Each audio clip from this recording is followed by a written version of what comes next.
வணக்கம். விதியை மதியால் நிஜமாகவே வெல்ல முடியுமா? அல்லது நிகழ்வும் விதியின் விளையாட்டா? கதைக்குள்ள போலாமா? ஒரு மிகப்பெரிய மலையின் அடிவாரத்துல அழகிய காடு ஒன்று இருந்தது. அந்த காட்டுல ஒரு பறவை மிகவும் இன்பமாக சுற்றித் திரிந்து உலா வந்து கொண்டிருந்தது. அப்பொழுது மலை மீது ஆகாயத்துல மேகங்களுக்கு இடையில் சில தேவர்கள் வேகமாக மிதந்து சென்று கொண்டிருந்தனர். அவர்களைக் கண்ட அந்த அழகிய பறவை ஒரு பெரிய மரத்தின் மேல் உள்ள கிளையில் தன் இறகுகளை மடித்து சற்றே அமர்ந்தது. ஆகாயத்தில் முதலில் அக்னி தேவன் செல்வதையும் அவர் பின்னால் வாயு தேவன் மற்றும் அனைத்து தேவர்களும் செல்வதையும் கண்ட பறவை ஆச்சரியமடைந்தது. அனைத்து தேவர்களுக்கும் பின்னால் தேவேந்திரன் செல்வதையும் பறவை கவனித்தது. பறவைக்கு தேவர்கள் அனைவரும் எங்கு செல்கிறார்கள் என்று புரியவில்லை. சரி, நம் வேலையை பார்ப்போம் என்று எண்ணி பறவை அருகில் இருந்த மாமரங்களிலிருந்து விழுந்திருந்த மாம்பழங்களை கொத்தி கொண்டிருந்தது. வயிறார சில மாங்கனிகளை உண்ட பின்னர் சற்று இளைப்பாற எண்ணி ஒரு மரக்கிளையில் சாய்ந்தது. அப்பொழுது அனைத்து தேவர்களும் ஆகாயத்துல ஏதோ பேசிக்கொண்டு தேவலோகத்திற்கு திரும்பிச் செல்வதை உறங்கும் கண்களோடு பறவை கவனித்தது. பறவை ஒரு நிமிடம் அதிர்ந்து போனது. அதன் அதிர்ச்சிக்கு என்ன காரணம் தெரியுமா?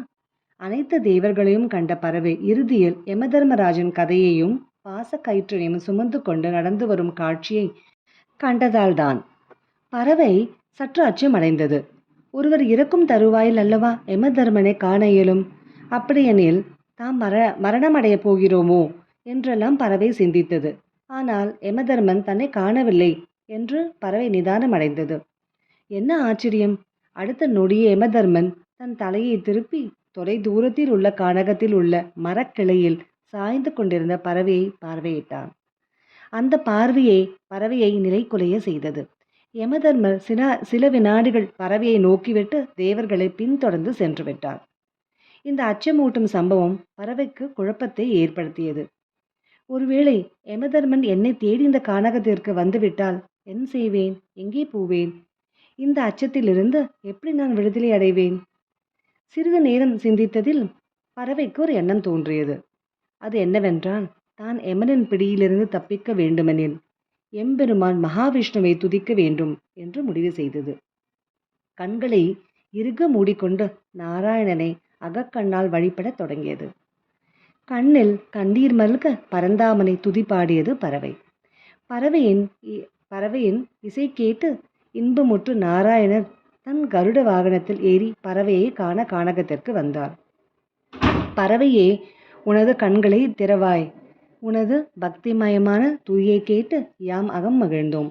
உனக்கு என்ன வரம் வேண்டும் என்று கேள் என்று நாராயணன் புன்னகையுடன் வினவினார். பறவை மெதுவாக கண்களை திறந்து, ஐயனே வைகுண்டவாசா, உனது வைகுண்டத்தில் எனக்கு ஒரு சிறு இடம் அளிப்பாயா என்று கேட்டது. யமதர்மராஜன் என்னை தன் கண்களால் மிரட்டிவிட்டு சென்றார். நீ அறியாதது ஒன்றுமில்லை, என்னை நீயே காப்பாற்ற வேண்டும் என்று நெகிழ்ச்சியுடன் உரைத்தது. நாராயணரும் அப்படியே ஆகட்டும் என்று பறவைக்கு அருள்மொழி மொழிந்தார். பறவை மிக்க மகிழ்ச்சி அடைந்தது. சில நொடிகளிலேயே நாராயணர் பறவையை வைகுண்டத்திற்கு அழைத்து சென்று விட்டார்.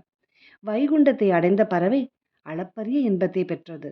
நாராயணர் வைகுண்டத்தில் ஒரு குளத்திற்கு அருகில் உள்ள சிறிய பாறையை பறவைக்கு காண்பித்து, பறவையே, நீ இந்த குளத்தை சுற்றியும் பாறைக்கு அருகில் எங்கு வேண்டுமெனும் சுற்றி திரிந்து விளையாடி கொள்ளலாம்.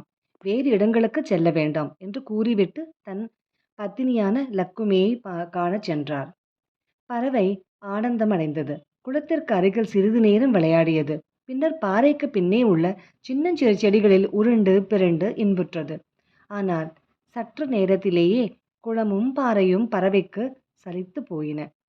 பெருமாள் சொன்ன இடங்களை தாண்டியது. பறவை சற்று தூரத்திற்கு பறந்து சென்றது. வைகுண்டத்தின் பறந்து விரிந்த இயற்கை அழகினை கண்டது.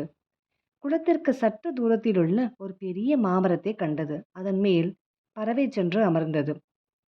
சில மாங்கனிகளை உண்டது.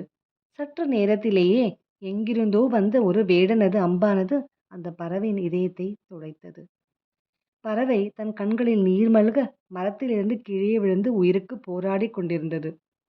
அப்பொழுது யமதர்மராஜன் பறவைக்கு அருகில் நடந்து வந்து அமர்ந்து கொண்டார். பறவை உயிருக்கு போராடி கொண்டிருந்த தருணத்தில் யமதர்மரிடம், பிரபு, தாங்கள் என்னை கண்டுவிட்டீர்கள் என்று அச்சம் அடைந்து எனது வசிப்பிடத்தை நீங்கி வைகுண்டம் அடைந்தேன். ஆனால் தாமோ இங்கு வந்து எனது உயிரை பறித்து விட்டீர். விதியை மதியால் வெல்ல நினைத்து இறுதியில் தோல்வியே சந்தித்தேன். எந்நாளிலும் விதியை வெல்ல ஒருவராலும் முடியாது என்று நான் நன்கு உணர்ந்து கொண்டேன் என்று உரைத்தது. யமதர்மராஜன் பறவையின் கூற்றைக் கேட்டு மெல்ல சிரித்தார். அன்பிற்குரிய பறவையே, நான் ஏன் உன்னை மலையிலிருந்து கவனித்தேன் என்று நீ அறிவாயா? நீ உயிர் விடும் தருவாயில் வைகுண்டத்தில் இருக்க வேண்டும் என்பதே உனது விதி. ஆனால் நீ இருந்ததோ இந்த வைகுண்டத்தில் இருந்து தொலை தூரத்தில் உள்ள உனது வசிப்பிடத்தில். நீ ஒரு வேளை உனது வசிப்பிடத்தை நீங்கி இங்கு வந்து இருக்காவிடில் நான் உனது உயிரை பறித்து இருக்க இயலாது. என் பணியை நீயே எளிதாகி விட்டாய். மதியை செயல்பட செய்வதும் செயல் இழக்க செய்வதும் விதியே ஆகும். ஆனால் ஒன்றை அறிந்து கொள், விதி என்றும் சதி செய்யாது. விதி நமக்கு இறுதியில் மிகப்பெரிய நன்மையை தரும். இன்று நீ மட்டும் வைகுண்டம் வரவில்லை எனில் இன்னும் பல 1000 பிறவிகள் எடுத்திருப்பாய். நீ வைகுண்டத்தில் உயிர் துறப்பதால் மறுபிறவி இன்றி தேவனடி இணைந்தாய். எல்லாம் நன்மைக்கே. விதி என்ன நிகழ்வை நிகழ்த்தினாலும் அதன் சூட்சுமத்தை புரிந்து கொள்பவரே மதியின் சிறந்தவராவார் என்று யமதர்மர் எடுத்து உரைத்தார். இந்த அற்புத உண்மையை கேட்டு பறவை ஆனந்த கண்ணீருடன் தன் இறுதி பிறவியிலிருந்து விடுதலை பெற்றது.